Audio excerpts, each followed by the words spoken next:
सत्यासाठी आमची धडपड. महाराष्ट्र नाद न्यूज मराठी. त्यांनी एकीकडे सांगण्याचा प्रयत्न केला किंवा त्यांनी सांगण्याचा प्रयत्न हा केला सगळ्यात महत्वाचा बळवंत भाऊ की सगळ्यात जिल्ह्यावरून त्याचप्रमाणे खासदार साहेब सुद्धा त्याच्यामध्ये याच्यामध्ये आम्ही वरिष्ठ माय ते वरिष्ठ नेते आहेत, त्याच्यामुळे काही विषय नाही, काही ते बोलले असतील मला काही माहिती. त्यांनी पक्षाचा तालुकाध्यक्ष राजीनामा दिला, परंतु त्यांनी सांगण्याचा प्रयत्न केला की त्यांचे पुतणे आणि त्याचप्रमाणे अमरावती जिल्ह्याचे खासदार बळवंत वानखडे माझ्या याच्यात इंटरफेअर करतात म्हणे. मी काय सांगू राहिलो तुम्हाला,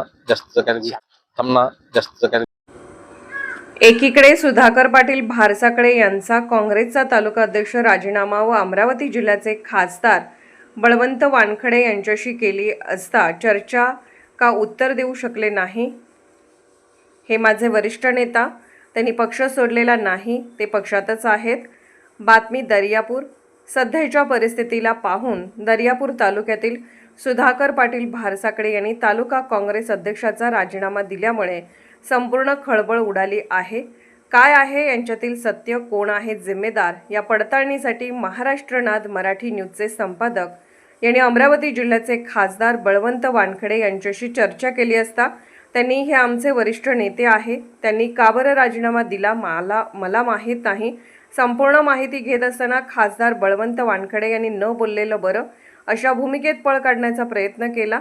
येणारा काळ दर्यापूर तालुक्यातील सत्य आहे तरी काय हे समोर दिसेलच, परंतु एवढं मानावं लागेल, दर्यापूर तालुक्यामधील सुधाकर पाटील भारसाकडे यांच्या राजीनाम्यामुळे दर्यापूर तालुका काँग्रेसमध्ये संपूर्ण उलथापालथीचे राजकारण पाहायला मिळत आहे. पाहूया पुढच्या भागात सत्य आहे तरी काय. वरिष्ठ नेते ते त्यांनी पक्ष सोडलेला नाही, पदाचा राजीनामा दिला फक्त.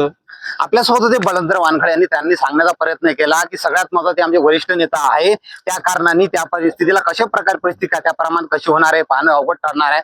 परंतु एवढं मानावं लागेल की दर्यापूर तालुक्यामध्ये सुधाकर पाटील भारसाकडे यांनी एकाकडे राजीनामा दिल्यानंतर कुठेतरी काँग्रेसमध्ये उथाल पाहायला मिळत आहे. बेल आयकॉनला क्लिक करून महाराष्ट्र नाद मराठी न्यूज चॅनलला सबस्क्राईब करा आणि ताज्या बातम्यांसाठी अपडेट रहा.